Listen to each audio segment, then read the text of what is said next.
Bismillahirrahmanirrahim. Bismillahirrahmanirrahim. Cubaan suara, cubaan suara. 1, 2, 3, cubaan suara.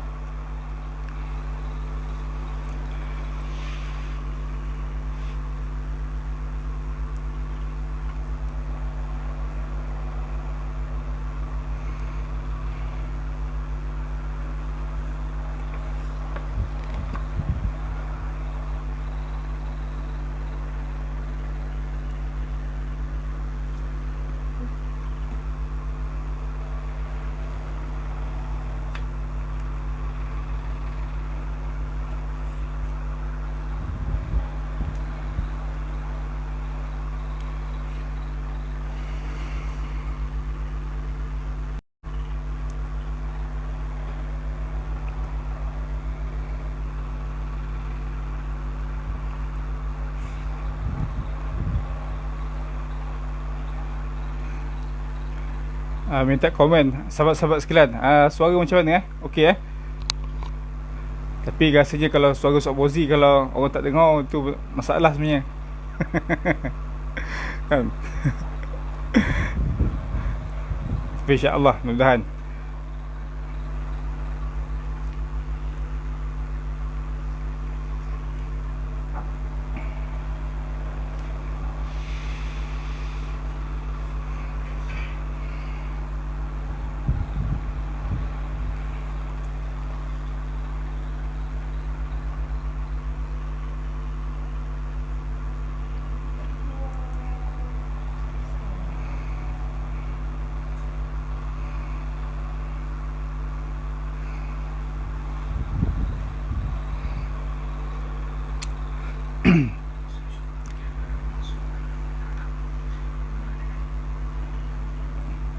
A'udzubillahi minasyaitonirrajim. Bismillahirrahmanirrahim. Assalamualaikum warahmatullahi wabarakatuh. Alhamdulillahi rabbil alamin. Wassalatu wassalamu ala asyrafil mursalin Sayyidina maulana Muhammadin wa ala alihi wa sahbihi ajma'in. Qala rabbi shrah li sadri wa yassir li amri wa hlul 'uqdatam min lisani yafqahu qawli. اللهم نور قلوبنا بنور هدايتك كما نورت الأرض بنور شمسك أبدا أبدا يا أرحم الراحمين. نويت تعلم وتعليم وتذكر وتذكير والنفع والانتفاع والإفادة والاستفادة والحث على التمسك والدعاء إلى الهدى والدلالة على الخير ابتغاء وجه الله ومرضاته وقربه وثوابه. Wassallallahu ala Sayyidina Muhammad wa ala alihi wa sahbihi wa sallam.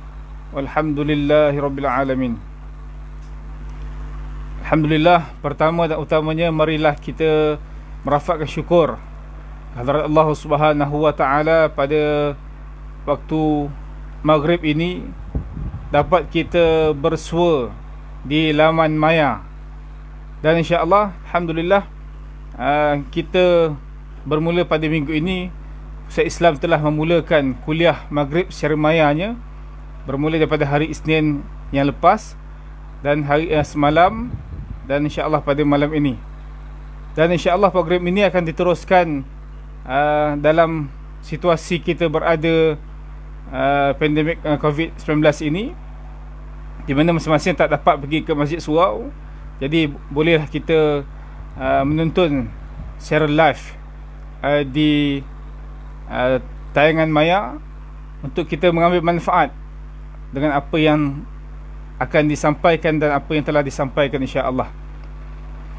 Muslimin muslimat, sahabat-sahabat yang dirahmati Allah Subhanahu wa taala, pada malam ini insya-Allah saya akan berkongsi dengan sahabat-sahabat sekalian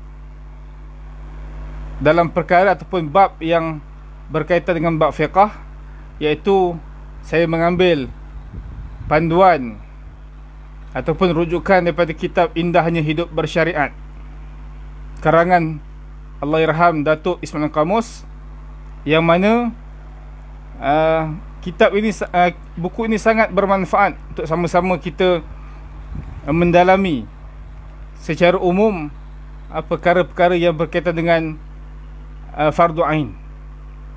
Jadi insya-Allah bermula pada malam ini, pada setiap hari Rabu, kita akan menggunakan kitab Indahnya Hidup Bersyariat ini.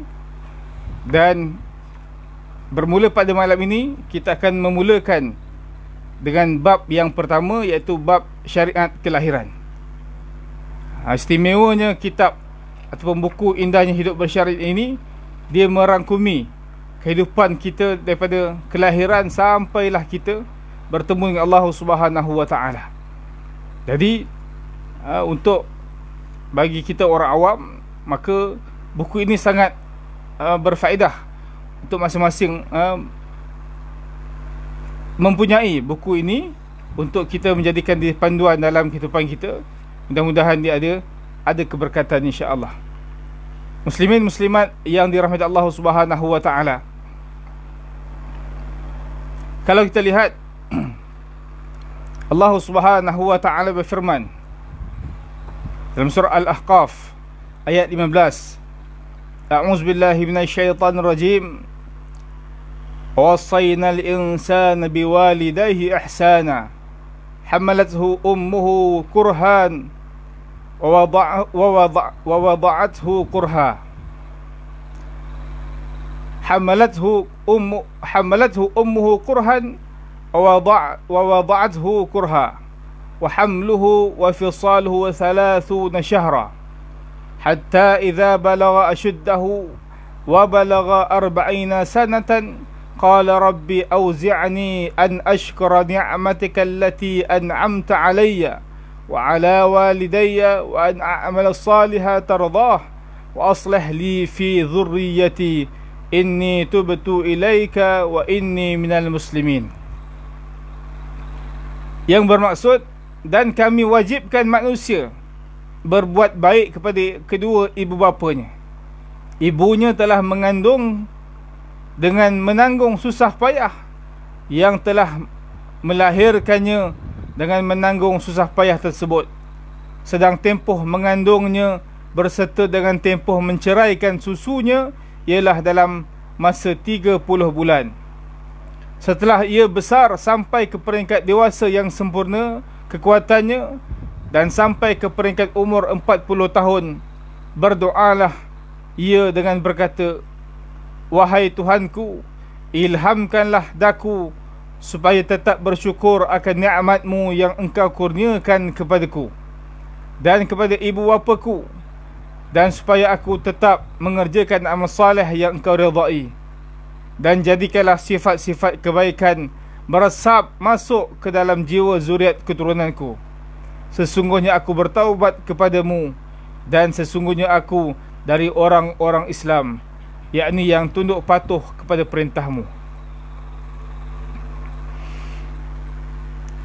Dalam ayat ini mengajarkan kepada kita tentang bila mana kita melangkah kepada gebang perkahwinan, maka sudah barang tentulah bagi mereka yang masuk kepada gerbang perkahwinan, antara matlamat kehidupan perkahwinan itu iaitu mendapatkan zuriat. Dan zuriat ini adalah rezeki dari Allah Subhanahu Wa Taala, yang mana kita sedia maklum bahawasanya kadang-kadang ada orang yang dikurniakan oleh Allah Subhanahu Wa Taala zuriat dengan kadar yang segera. Ada orang yang dikurniakan zuriat yang agak lewat, dan ada sebahagian orang yang tidak dikurniakan langsung zuriat oleh Allah Subhanahu Wa Taala. Jadi ini merupakan ujian Allah Subhanahu Wa Taala kepada hamba-hambanya yang saleh, nak melihat sejauh mana kebergantungan kita kepada Allah Subhanahu Wa Taala dalam segala hal, bukan sahaja daripada rezeki, bukan sahaja daripada pekerjaan, bukan sahaja daripada kehidupan yang lain-lain, tetapi kita juga bergantung harap kepada Allah Subhanahu Wa Taala dalam perkara mendapatkan zuriat. Kalau kita lihat, ada sebahagian orang yang baru 3 bulan dah dikurniakan, dah mendapat berita gembira, iaitu isterinya mengandung. Ada sebahagian orang yang bertahun-tahun, 3 tahun, 5 tahun, 10 tahun, beredar di sekitar kita bahawasanya ramai sahabat-sahabat kita sebahagiannya yang belum lagi mendapat zuriat. Kita doakan agar Allah Subhanahu wa taala mengurniakan mereka zuriat yang saleh dan salihah. Dan ada pun bila mana sebahagian kita yang dikurniakan zuriat oleh Allah Subhanahu wa taala, maka ini juga merupakan satu ujian kepada mereka, di mana zuriat ini adalah satu amanah. Amanah yang ditetapkan oleh Allah Subhanahu wa taala kepada kedua ibu bapa. Bila mana disebutkan amanah, maka kita sewajarnya menjaga amanah tersebut dengan sebaik mungkin.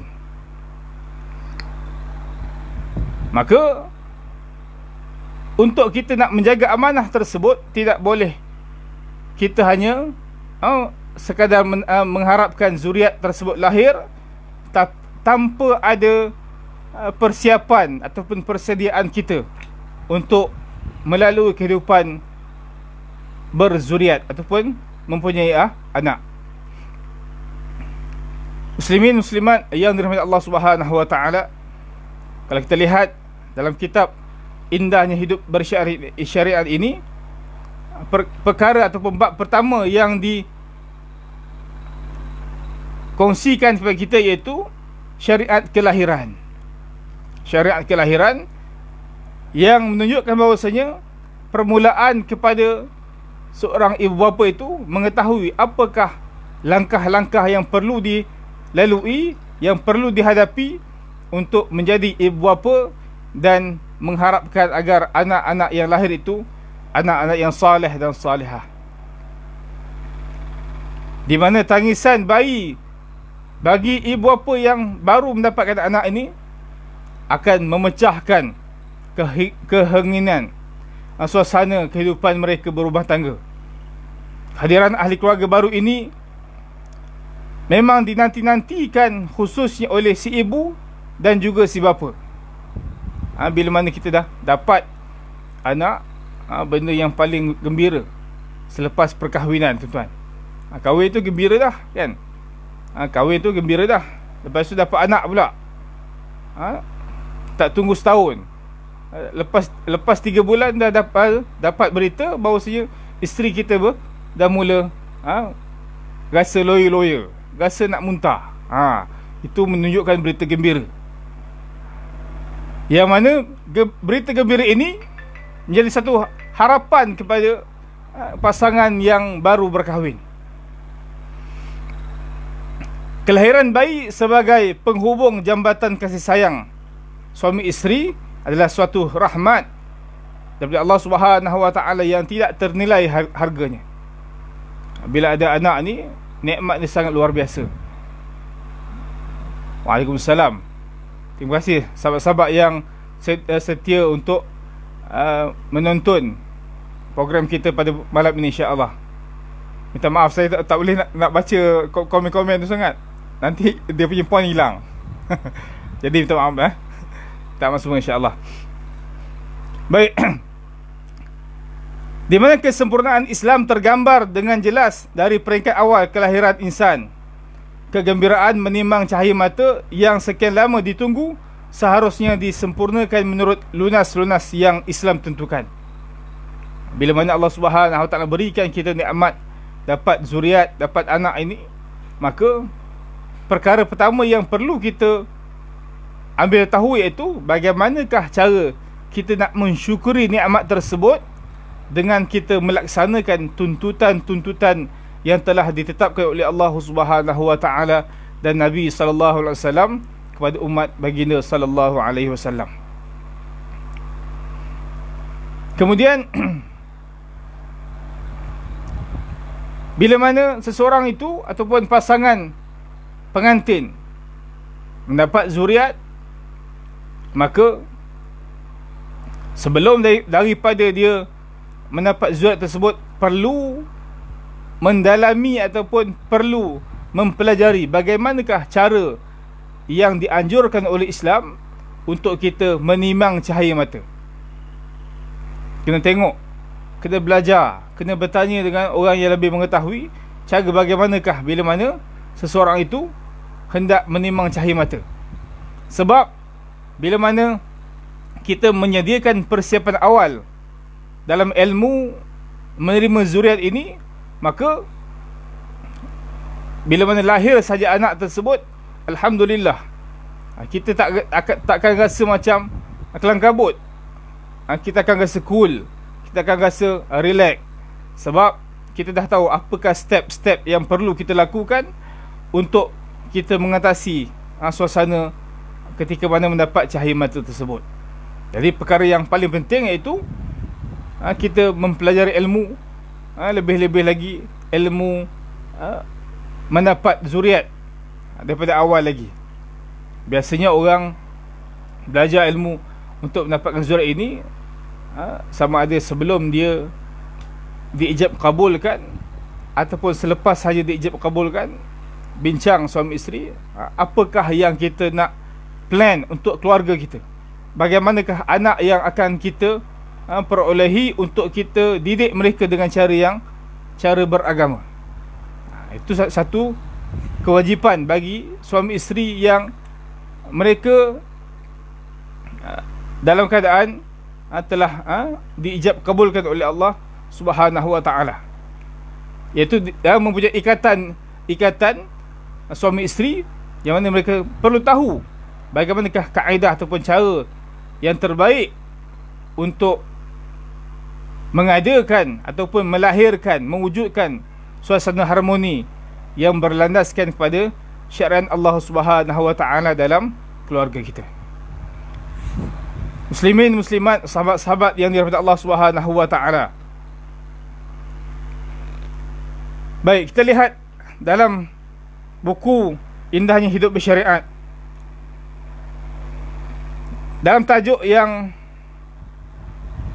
pertama ini, memberi khabar gembira dan tahniah atas kelahiran bayi. Ini juga antara perkara yang perlu kita ketahui. Memberi khabar gembira, di mana Allah Subhanahu wa ta'ala menyebutkan dalam surah Wadduha, ad-duha, fa amma bi ni'mati rabbika fahaddith. Maka adapun nikmat Tuhan yang dikurniakan kepada engkau, maka engkau ceritakanlah, khabarkanlah kepada orang lain.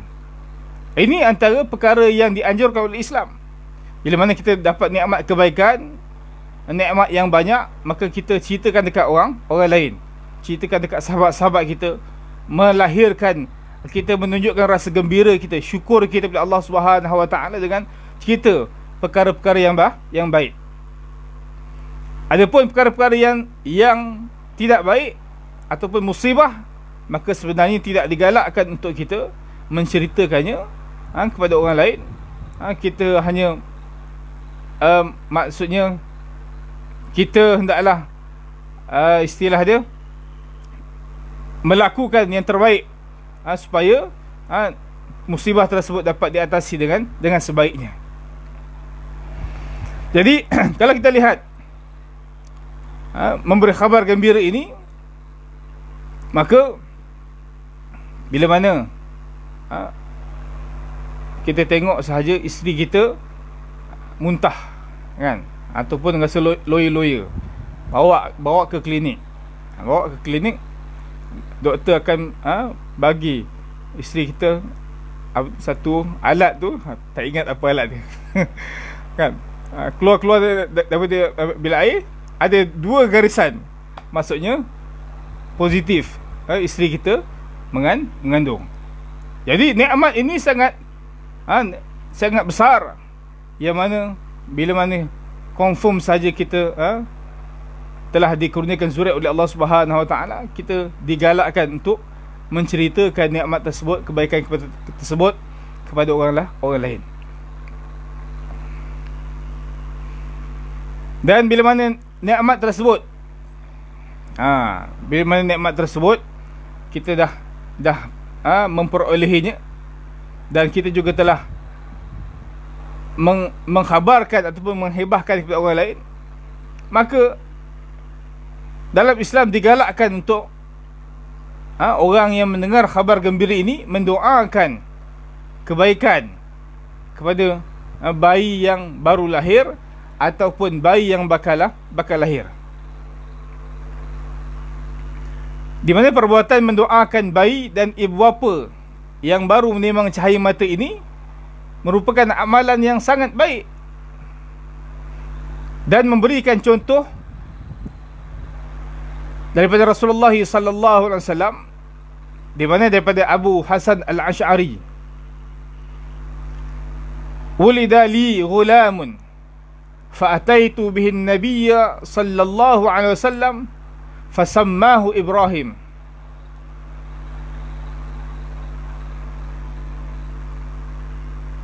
Fahakannahu bitamratin wa da'a lahu bil barakah wa dafa'ahu ilayya. Maksudnya, aku menimang anak lelaki, lalu aku membawanya berjumpa dengan Nabi sallallahu alaihi wasallam, lalu baginda menamakannya dengan nama Ibrahim, mentahnikkannya dengan buah tamar dan mendoakan baginya keberkatan. Lalu baginda Nabi sallallahu alaihi wasallam menyerahkannya kembali kepadaku. Hadis riwayat Al-Bukhari.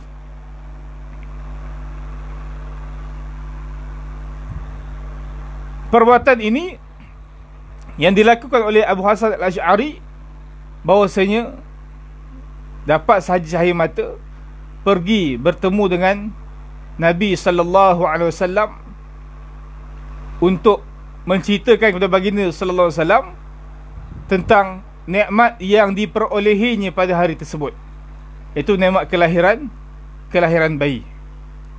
Maka Nabi sallallahu alaihi wasallam mentahnikkan anak beliau dan memberikan nama kepada anak beliau. Kalau kita lihat Imam An-Nawawi dalam Al-Azkar, kitab Azkar, dalam bab sunatnya mengucapkan tahniah dan menjawabnya. Bila mana kita dengar ada sahabat kita yang dapat anak, maka kita ucapkan tahniah kan, ucapkan tahniah sebab dapat rezeki, iaitu anak. Kata Imam Nawawi dalam Al-Azkar, disunatkan untuk mengucapkan tahniah kepada orang yang menerima kelahiran. Sahabat kita terima kelahiran, dapat anak, kita ucapkan tahniah. Berkata para ashab kami, iaitu ulama-ulama di bawah Imam Syafi'i yang disebutkan dengan Asy-Syafi'iyah, disunatkan bagi seseorang untuk mengucapkan tahniah berdasarkan riwayat yang datang daripada Al-Husain radhiyallahu anhu. Sebahagian ulama mengatakan Al-Hasan bin Ali, manakala sebahagian lain mengatakan dia Al-Hasan Al-Basri. Bahawa beliau mengajar seseorang untuk mengucapkan tahniah dengan katanya, ucapkanlah barakallahu laka fil mawhub, barakallahu laka fil mawhubi lak, wa syakartal wahib, wa balagha ashuddahu, wa ruziqta birrahu. Semoga Allah memberkatimu dengan anugerah yang dikurniakan kepadamu, agar engkau mensyukuri kepada Tuhan yang Maha Pemberi. Semoga anak ini membesar sampai ke peringkat dewasa yang sempurna kekuatannya, dan agar engkau direzekikan dengan anak itu berbuat baik kepada ibu bapanya. Kemudian bila mana ibu bapa yang mendapat doa tersebut, ucapan tahniah tersebut, maka juga disunatkan kepada ibu bapa untuk membalas ucapan tadi dengan barakallahu laka wa baraka alaika wa jazakallahu khaira, ataupun jazakumullahu khaira. Terima kasih banyak. Maksudnya bila mana kita orang ucapkan tahniah kepada kita, kita balas balik dengan ucapan terima kasih. Ini antara apa yang diajarkan oleh baginda Rasul sallallahu alaihi wasallam kepada kita. Jadi bila mana seseorang itu mendapat nikmat, maka dia hendaklah bersyukur kepada Allah Subhanahu wa taala. Antara syukur yang digalakkan untuk kita menzahirkannya itu dengan kita melakukan sujud syukur. Dapat saja berita isteri kita mengandung, maka si ayah khususnya hendaklah melakukan sujud syukur. Dapat saja berita anak kita selamat dilahirkan, maka si ayah, orang yang pertama yang sepatutnya melakukan sujud syukur, bersyukur kepada Allah Subhanahu wa taala dengan nikmat yang sangat besar.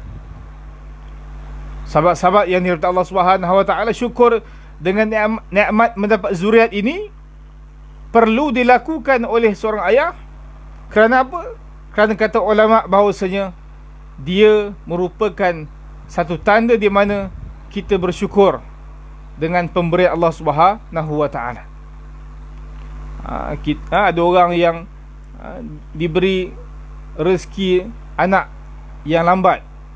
Ada orang 3 tahun, 5 tahun, 10 tahun, 12 tahun, 15 tahun masih belum dikurniakan rezeki. Kita ni tak sampai setahun, 6 bulan top dah isteri dah menunjukkan tanda-tanda ada bayi dalam rahimnya. Jadi nikmat ini sangat besar yang mana kita kena mensyukurinya, berterima kasih kepada Allah Subhanahu wa taala. Jadi muslimin dan muslimat, sahabat-sahabat yang dirahmati Allah Subhanahu wa taala, ucapan tahniah terhadap pasangan yang menerima cahaya mata merupakan salah satu cara meraihkan kegembiraan tersebut.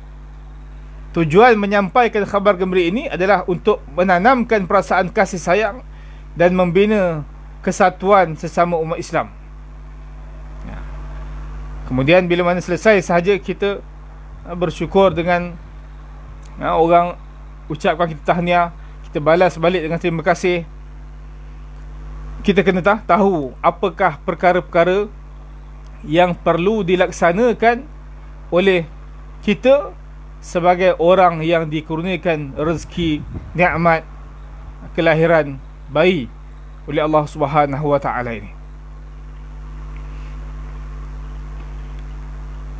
Antara perkara pertama yang perlu bagi seseorang ayah khususnya, ni bagi seorang ayah lah, ayah khususnya mengetahui perkara ini, iaitu dengan bila mana lahir sahaja anak, maka antara perkara yang digalakkan, yang disunatkan untuk seorang ayah itu melakukan amalan yang diajarkan oleh baginda Rasul sallallahu alaihi wasallam, iaitu mengazankan dan mengiqamahkan kepada bayi tersebut. Ni tuan-tuan, perkara yang sangat penting. Selepas kita mendengar saja kelahiran, maka sujud syukur, kemudian bayi ini hendaklah diazankan dan diiqamahkan. Sebahagian orang dia terlupa bila mana seronok sangat dapat anak, bayi baru lahir, terlupa untuk dia mengazankan dan mengiqamahkan anak tersebut. Biarlah perkataan pertama yang didengar daripada telinga anak yang baru lahir ini, iaitu perkataan membesarkan Allah Subhanahu wa taala.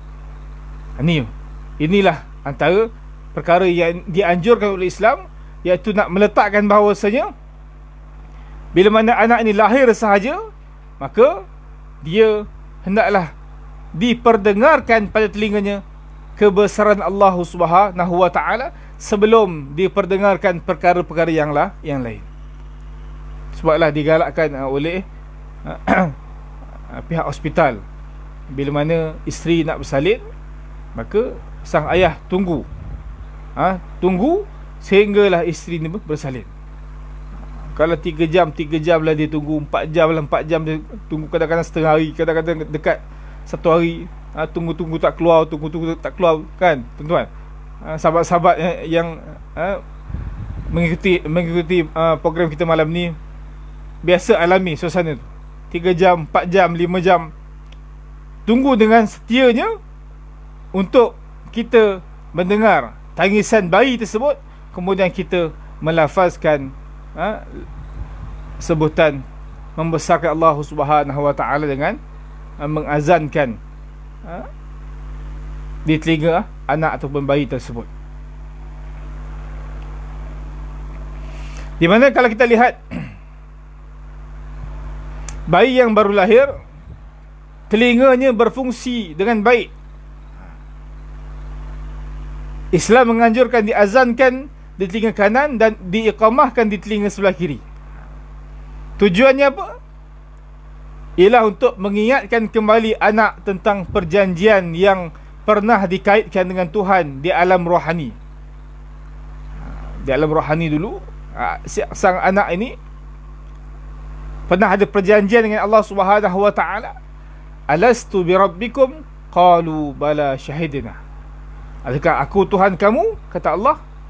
Maka sang anak ini akan menyebut, bahkan ya Allah, aku bersaksi engkau adalah Tuhanku.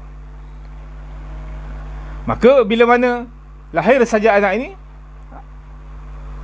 perkara pertama yang didengar oleh anak ini adalah perkataan membesarkan Allah Subhanahu Wa Taala. Allahu Akbar, Allahu Akbar, Allahu Akbar, Allahu Akbar. Allah Maha Besar. Wahai anakku, Allah Maha Besar. Wahai anakku, Allah Maha Besar. Kita perdengarkan pada telinga anak ini kebesaran Allah Subhanahu Wa Taala. Kita mengajar anak ini bersaksikan tidak ada Tuhan yang disembah melainkan Allah, dan bersaksikan bahawasanya Nabi Muhammad sallallahu alaihi wasallam adalah rasul, hamba dan rasulnya. Ini antara perkara yang digalakkan untuk kita bila mana mendapat kelahiran bayi tersebut. Dan ada juga setengah pendapat ulama yang menyebutkan tentang sang suami, orang lelaki. Saya pernah pengalaman, tuan-tuan, sahabat-sahabat sekalian, pengalaman pada anak pertama, ketika mana lahir saja anak tersebut, kemudian hari ke-7 pergi di ma'had tahfiz Cenderah. Masa tu ingat lagi, ini anak yang pertama ni. Masa tu Al-Fadhil Tuan Guru Datuk Abdul Rahim Abdul Khaliq Al-Hafiz mentahnikkan anak yang pertama ni. Dan Alhamdulillah keempat-empat anak saya ditahnikkan oleh Al-Fadhil Tuan Guru Datuk Abdul Rahim bin Abdul Khaliq Al-Hafiz, yang mana Datuk Abdul Rahim pernah menyebutkan kepada kami, bila mana anak ini setelah ditahnikkan, maka digalakkan untuk membacakan kepada mereka surah Al-Qadar. Surah Al-Qadar.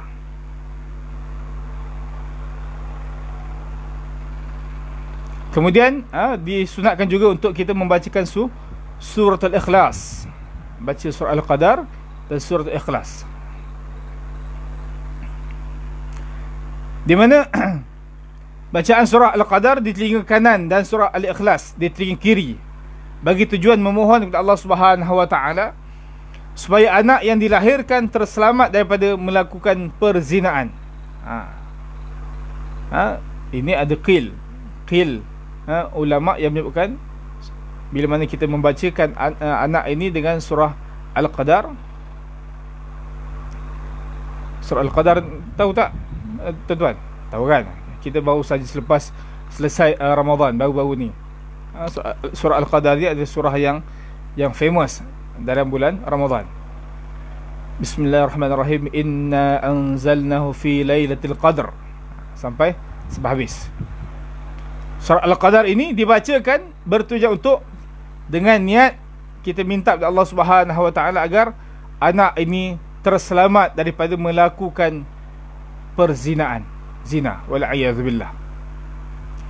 Dan memohon juga supaya dikuatkan iman, jauh daripada penyelewengan fahaman akidah, dan dipelihara oleh Allah Subhanahu wa ta'ala. Baca surah Al-Qadar, kemudian baca surah Al-Ikhlas. Ada qil ulama, kata tuan guru kami, walaupun dia tidak ada hadis yang menyebutkan perkara tersebut, tapi ada qil ulama. Siapa yang nak mengamalkannya, silakan. Siapa yang tidak mahu mengamalkannya, tidak jadi masalah. Baik.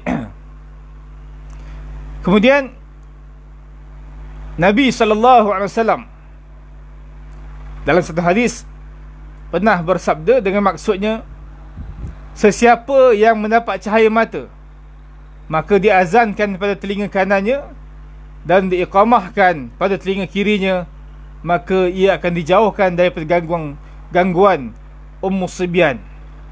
Ini sejenis jin yang membawa penyakit.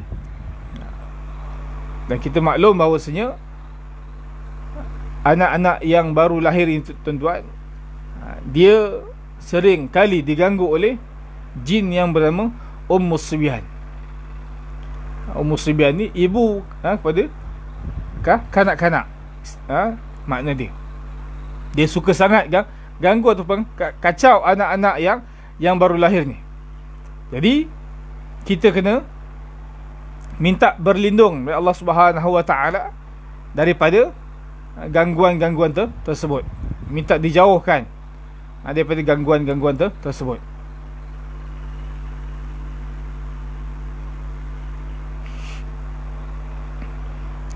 Dan Islam mensyaratkan agar azan dilaungkan di telinga kanan dan diiqamahkan di telinga sebelah kiri bayi. Kanan azan, sebelah kiri diiqamahkan. Ada setengah pendapat bahawasanya sama ada kanan ataupun kiri, kedua-duanya diazankan. Ada setengah pendapat kata kanan azan, sebelah kiri diiqamahkan. Ala kulli hal, kita buatlah mana-mana sahaja yang mana yang paling penting, iaitu kita memperdengarkan kalimah membesarkan Allah Subhanahu wa ta'ala kepada telinga anak-anak kita yang baru lahir. Inilah masanya, tuan-tuan, untuk kita perdengarkan kalimah-kalimah membesarkan Allah Subhanahu wa ta'ala kepada anak-anak kita. Besok dah besar, besok dia dah kerja, kita nak azankan dekat telinga dia, dia kata ayah ni dah mau terbiat.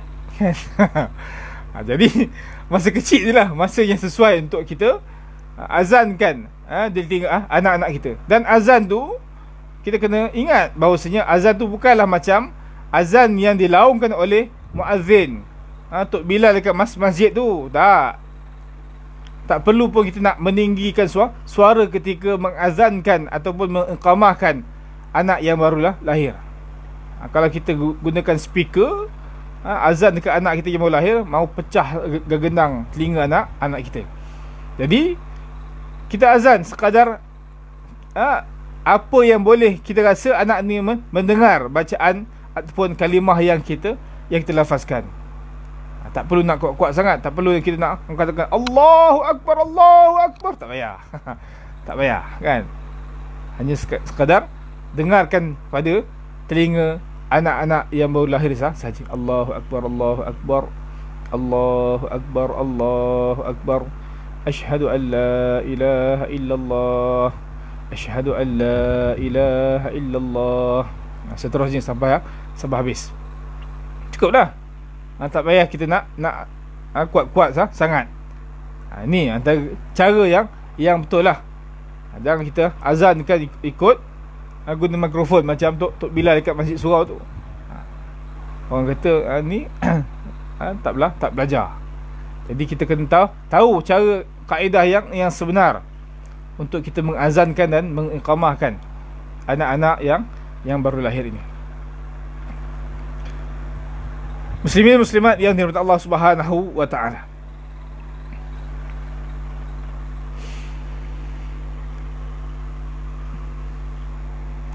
bahawasanya Nabi SAW melakukan azan pada telinga Al-Hasan bin Ali sebelah kanan ketika dilahirkan, dan menyuarakan iqamah pada telinga kirinya.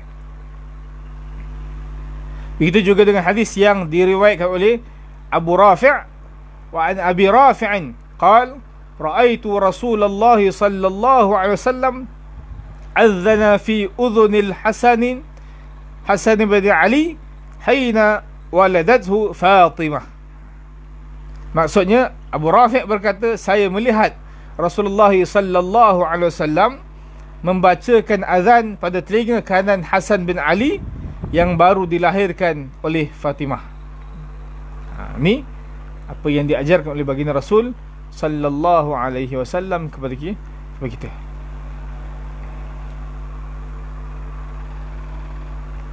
Kemudian bila mana kita selesai mengazankan, kemudian selesai kita membacakan surah Al-Qadar, membacakan surah Al-Ikhlas, maka kita disunatkan juga untuk mendoakan kebaikan-kebaikan kepada anak tersebut. Doakan yang baik-baik pada anak tersebut. Bagi seorang ayah, apa yang dia hendak Allah Subhanahu Wa Taala jadikan anak dia ni bagaimana, maka itulah waktu yang sesuai untuk dia memohon kepada Allah Subhanahu Wa Taala, minta agar Allah Subhanahu Wa Taala pelihara anak ini, minta agar Allah Subhanahu Wa Taala menjadikan dia anak yang saleh ataupun salihah, pelihara agamanya, pelihara imannya, kemudian berbakti kepada ibu bapanya, dan senantiasa dalam lindungan Allah Subhanahu Wa Taala.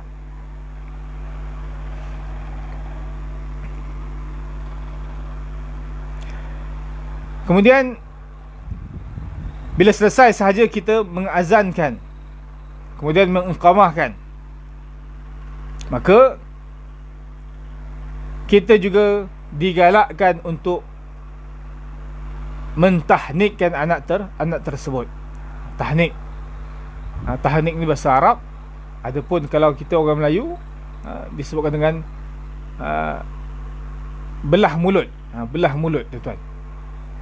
Belah mulut tu bukan belah dengan pisau, tak. Belah mulut tu hanya sekadar istilah. Istilah sahaja. Adapun tahnik ini adalah anjuran Nabi sallallahu alaihi wasallam. Nabi ajarkan kepada umat ini untuk apabila dapat anak, maka hendaklah ditahnikkan anak tersebut. Kena tahnikkan. Tahnik ini, tuan-tuan, atau membelah mulut ini adalah perkara yang ramai daripada orang kita, orang Melayu kita yang meninggalkannya.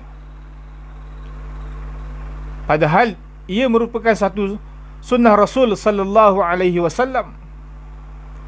Sunnah yang banyak ditinggalkan oleh orang kita di akhir zaman ini. Sibuk sangat ataupun gembira sangat untuk nak buat program-program untuk anak ini, sehingga terlupa untuk melakukan tahnik ataupun belah mulut kepada bayi yang barulah lahir ini. Jadi rugi. Ruginya kita bila mana dapat anak dalam keadaan kita meninggalkan salah satu sunnah baginda Rasul sallallahu alaihi wasallam. Maka kita kena ingat, bila mana kita mendapat kurniaan Allah Subhanahu Wa Taala ini dari segi anak, maka antara perkara yang utama selain daripada azan dan iqamah, maka kita hendaklah mentahnikkan anak tersebut. Tahnik ni benda yang sangat penting. Jangan ditinggalkan sama sekali. Sebab rugi. Sebab perkara ini perkara yang dianjurkan sendiri oleh baginda Rasul sallallahu alaihi wasallam. Kalau kita tak buat, maka kita telah meninggalkan salah satu sunnah Rasul sallallahu alaihi wasallam. Dalam keadaan kita Allah Taala beri nikmat, kita tertinggal terlupa untuk melakukan amalan yang diajarkan oleh baginda Rasul sallallahu alaihi wasallam. Tahnik ni apa tuan-tuan? Tahnik ni iaitu membuka ataupun istilah dia memecah mulut bayi yang baru lahir dengan buah tamar yang telah dikunyah oleh seorang yang saleh dan bertakwa. Pengertian tahnik secara bahasa dan syar'i adalah mengunyah sesuatu dan meletakkan di mulut bayi. Maka dikatakan mentahnik bayi, mengunyah kurma, kemudian menggosokkannya di langit-langit mulut bayi tersebut. Ini kalau ikutkan kaedah, yang afdal untuk mentahnikkan anak tersebut iaitu sang ayahnya. Itu terlebih dahulu. Sang ayahnya mentahnikkan anak terlebih dahulu. Ambil buah kurma, kemudian kopek kulit dia, ambil isi dalam dia tu, yang lembut-lembut tu, kunyah, kita masuk mulut kita, kunyah, tu ambil sedikit, lepas tu, kemudian kita letakkan pada mulut bayi tersebut, dan letak pada langit-langit bayi tersebut. Ini antara ajaran yang diajarkan oleh baginda Rasul sallallahu alaihi wasallam kepada umat. Dianjurkan agar yang melakukan tahnik adalah orang yang memiliki keutamaan. Kalau kata ayah ni tak rasa tak mampu, tak boleh, aku ni Allah Akbar, sembahyang pun tak berapa nak penuh, ataupun sembahyang pun ujung-ujung waktu, rasa banyak kekurangan yang ada pada kita. Sama ada kekurangan pada sembahyang kita, kurangnya pada ibadah kita, kurangnya macam-macam, banyak kekurangan kita. Maka carilah orang-orang yang memiliki keutamaan, iaitu para ulama. Mereka ini dikenal sebagai orang yang baik ataupun orang yang berilmu. Para ulama, para salihin, orang saleh, orang yang kuat ibadahnya, orang yang kuat amalannya dengan Allah Subhanahu wa taala. Cari orang ni, kemudian kita minta orang tersebut untuk bantu kita mentahnikkan anak kita. Dan hendaklah ia mendoakan kebaikan, keberkatan bagi bayi tersebut. Dan ia boleh dilakukan oleh bapa kanak-kanak itu, atau dibawa ke rumah orang-orang saleh untuk ditahnikkan, kerana anak-anak yang lahir di zaman Nabi sallallahu alaihi wasallam, mereka membawa anak-anak mereka itu kepada Nabi sallallahu alaihi wasallam untuk ditahnikkan oleh baginda Nabi sallallahu alaihi wasallam sendiri. Artinya para sahabat sendiri telah memulakan, bila lahir sahaja anak, maka mereka membawa anak tersebut kepada Nabi sallallahu alaihi wasallam untuk ditahnikkan oleh baginda Rasul sallallahu alaihi wasallam dengan mulut yang mulia baginda Rasul sallallahu alaihi wasallam. Kita tahulah kelebihan liur Nabi sallallahu alaihi wasallam. Apa sahaja yang ada pada itu, batang tubuh Nabi sallallahu alaihi wasallam adalah mulia. Maka para sahabat radhiyallahu anhum menjadikan keutamaan ini tidak dibiarkan begitu saja. Dapat saja bayi pergi berjumpa dengan Nabi sallallahu alaihi wasallam. Adapun kita pada hari ini, tuan-tuan, kita tidak adalah lagi Nabi sallallahu alaihi wasallam bersama dengan kita. Tetapi Nabi sallallahu alaihi wasallam meninggal, menyebutkan bahawasanya al-ulama warasatul anbiya. Para ulama itu pewaris para nabi. Maka bila mana kita tak bertemu dengan Nabi sallallahu alaihi wasallam, maka kita bawalah anak-anak kita untuk bertemu dengan orang-orang saleh, para ulama. Mereka ni dekat dengan Allah Subhanahu wa taala. Maka kita ambil peluang. khususnya sahabat-sahabat yang berada di Melaka ni, kita masih lagi ramai lagi ulama-ulama, walaupun dah ramai ulama-ulama kita yang telah pergi meninggalkan kita, tetapi masih ada lagi sisa baki yang tinggal ini untuk kita mendapatkan keberkatan daripada para ulama tersebut. Pergilah, pergi cari ulama-ulama ini untuk ditahnikkan anak-anak kita, insya-Allah. Kemudian apa yang nak disebutkan di sini,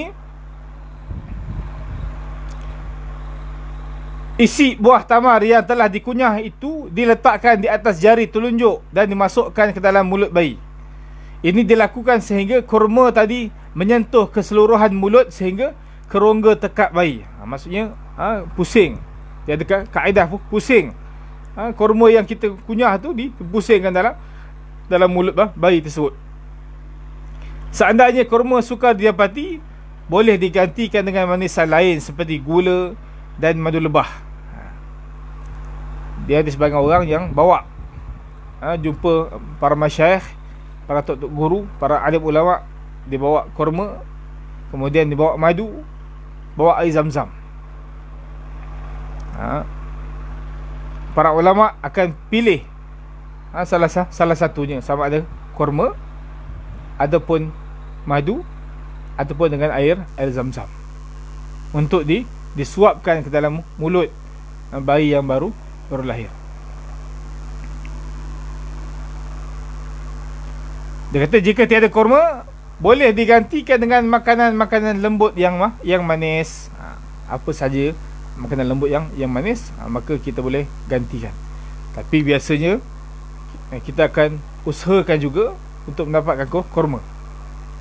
Kurma ni adalah makanan yang baik lah, yang baik untuk kita amalkan dalam kehidupan kita.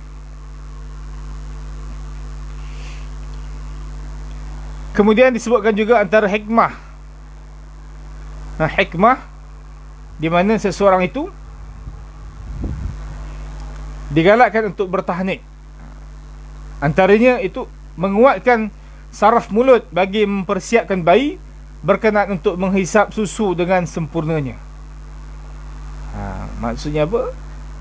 Nak persiapkan dengan tahnik itu, nak persiapkan saraf mulut bayi ini supaya dia mudah untuk hisap susu daripada ibunya sendiri. Kemudian menguatkan lidah dan mulut bayi dan bersedia untuk menyusu. Dapat mengambil berkat orang-orang yang soleh. Mudah-mudahan kanak-kanak itu akan turut menjadi orang soleh apabila ia dewasa kelak. Sebablah kita digalakkan untuk cari orang soleh, cari orang-orang alim, tok guru, untuk kita dapatkan khidmat mereka untuk mentahnikkan anak kita. Mudah-mudahan dengan tahnik tersebut Allah Ta'ala beri keberkatan dan anak-anak tersebut jadi orang-orang soleh yang baik, insya-Allah. Kemudian sahabat-sahabat yang dirahmati Allah Subhanahu wa taala, suami juga hendaklah membacakan surah Al-Insyirah di jari manis, kemudian mencelupkan jari manis ke dalam manisan madu dan ditekankan, ditahnikkan di langit-langit bayi dengan membaca surah Ali Imran ayat 36. Surah Ali Imran ayat 36. Maka apabila ia melahirkan, berkatalah ia, wahai Tuhanku, sesungguhnya aku telah melahirkan seorang anak perempuan, sedang aku harap-harapkan ia anak laki-laki, dan Allah memang mengetahui akan apa yang dilahirkannya itu, dan memanglah tidak sama anak lelaki dengan anak perempuan, dan bahawasanya aku telah menamakannya Maryam, dan aku melindungi dia dengan peliharaanmu.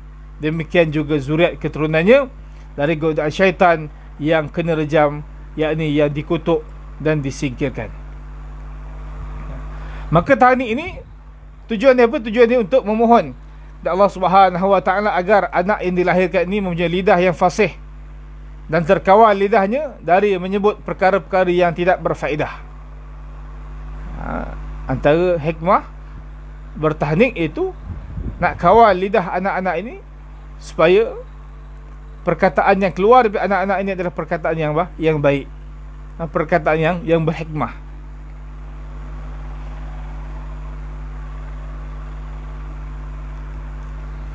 Jadi ala kulli hal, kita ambillah kesempatan ini bagi mereka yang masih ada lagi peluang untuk melahirkan anak ataupun mendapatkan anak lagi.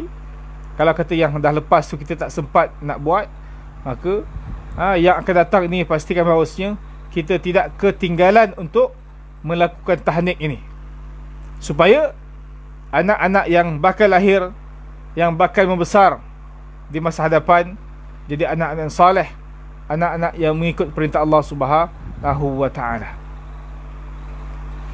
Muslimin muslimat yang dirahmati Allah Subhanahu wa ta'ala, itulah antara perkara yang boleh dikongsikan pada malam ini, yang mana perkara yang berkaitan dengan kelahiran. Perkara yang berkaitan dengan kelahiran, syariat kelahiran ini digalakkan untuk kita melakukan amalan yang diajarkan oleh baginda Rasul sallallahu alaihi wasallam. Kemudian ada lagi, ada beberapa perkara lagi yang akan kita bincangkan.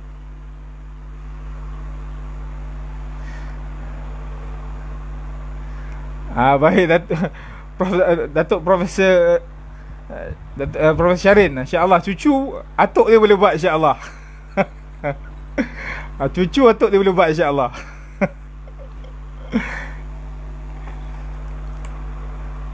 Kalau kata atuk dia tak jumpa orang soleh pun, atuk dia pun dah soleh, alhamdulillah.